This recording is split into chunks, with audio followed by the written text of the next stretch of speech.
Bonjour à tous, c'est Alex pour la chaîne Pixel Perfect. Aujourd'hui, je vais vous montrer comment coloriser très simplement et rapidement une image noir et blanc dans Photoshop. Donc pour ça, il y a plusieurs méthodes. La première méthode qui était historique et qui consistait en fait à sélectionner une partie de l'image, à appliquer une couleur, puis travailler cette couleur pour que justement ça s'applique plutôt bien à la surface, que ce soit à la peau ou à la surface des vêtements. C'est une technique qui fonctionne bien mais qui est très longue puisque ça demande de traiter individuellement chaque partie de l'image. Nous, on va utiliser une fonctionnalité assez récente dans Photoshop qui est le filtre neural. Donc avant toute chose, on va convertir notre photo en objet dynamique. Ensuite, on fait filtre, neural filter. Vous allez arriver sur une page en fait où vous avez tous les modules possibles que Photoshop développe. Nous, celui qui nous intéresse, c'est coloriser. On clique sur le curseur et là, boum, en un seul clic, on voit qu'il y a des couleurs qui sont plutôt bien. Alors sur le visage, c'est bien. Sur l'uniforme, on voit qu'il y a quelques variations de couleurs qui sont pas très jolies et qu'on va essayer de corriger. Donc, vous avez différents curseurs, hein, vous avez différents curseurs ici, donc la saturation des couleurs. Là, on voit que si je booste un peu, ça va franchement renforcer, donc on va remettre à 0, c'est pas ce qu'on veut. Après, vous avez les différents mélanges de couleurs, donc cyan, rouge, magenta, vert et jaune, bleu. Si je fais le jaune par exemple, bon, ça accentue un peu trop. Le bleu, c'est pas mal le bleu. C'est assez intéressant. Nous, on remet à 0. On va vraiment s'attacher à modifier de façon sélective les couleurs. Ce que je fais toujours, c'est que je coche filtre dynamique. C'est-à-dire qu'une fois qu'on aura fait nos réglages, ça c'est très important, on clique, j'ai envie que les réglages en fait sortent sur base d'un filtre dynamique qui nous permettra justement de revenir en arrière, ce qui fait que la couleur, les couleurs qu'on applique ne sont pas destructives et c'est pas définitif. Donc si vous voulez coloriser manuellement ou plutôt implémenter une couleur manuellement, c'est très simple. Par exemple sur l'uniforme, je vais cliquer ici. Voilà, donc là on voit que j'ai mes trois onglets, donc mes trois points teinte, saturation, luminance qui sont à 0. On va se mettre à 100 afin de voir les couleurs. Un uniforme c'est plutôt marron, kaki. On va essayer, voilà, comme ça. On va voir ce que ça donne. Alors c'est un peu trop marron, mais ça on peut jouer sur la saturation. On va mettre plutôt à 50. Voilà, et là on a quelque chose de beaucoup plus naturel. Alors on voit que ça l'a fait uniquement sur cette zone.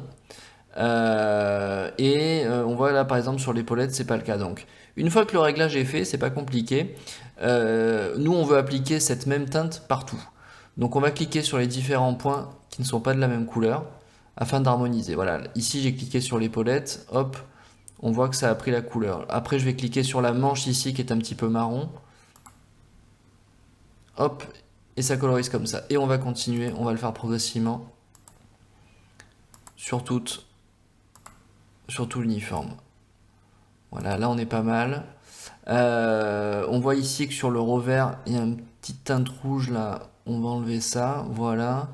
Et ici sur la pointe aussi du col. Voilà. Donc en quelques clics, c'est vraiment très simple de le faire. Si vous souhaitez retirer un point, c'est pas compliqué. Vous sélectionnez le point, vous faites retirer. Voilà. Là, je vais annuler. Si vous souhaitez en fait dupliquer un point, vous sélectionnez un point, vous cliquez sur Alt et on fait glisser pour dupliquer. Voilà. Donc là, ça ne change rien. Qu'est-ce qu'on pourrait retoucher sur la photo? Peut-être que les lèvres sont un peu rouges. Les lèvres sont un peu rouges. Donc ce qu'on va faire, c'est qu'on va prendre un point ici. Sauf que forcément, il a mis le réglage avec le kaki, donc ça non plus, c'est pas ce qui nous intéresse. On va plutôt prendre ça. Alors ça fait un peu trop rose. On va diminuer la saturation, on va la mettre à 30. Voilà. On va peut-être encore baisser encore un peu, 15. Voilà, c'est un peu trop. On remonte à 20.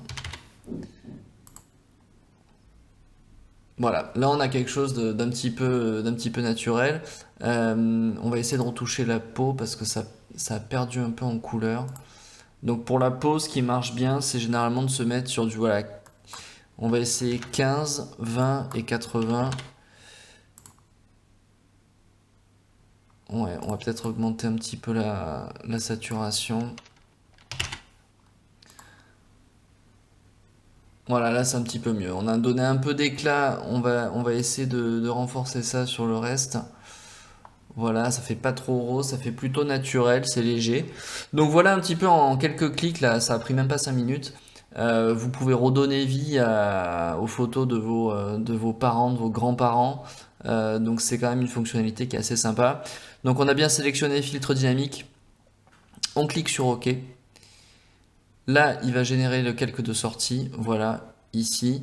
Et si je redouble-clique sur Neural Filter, eh bien, je retombe tout simplement sur le module de colorisation avec les réglages que j'ai déjà effectués et je peux remanier justement, je peux remanier les couleurs que j'ai faites ou les faire un petit peu évoluer. Et là, on peut voir le résultat donc avant, après. Donc c'est vraiment une fonctionnalité que j'apprécie beaucoup. Ça permet vraiment ouais, de redonner vie aux anciens clichés de nos aïeux. Donc c'est vraiment très sympa. Donc j'espère que cette vidéo vous aura plu. N'hésitez pas à vous abonner si vous aimez le contenu de la chaîne. Et puis je vous retrouve la semaine prochaine pour une nouvelle vidéo. A très bientôt.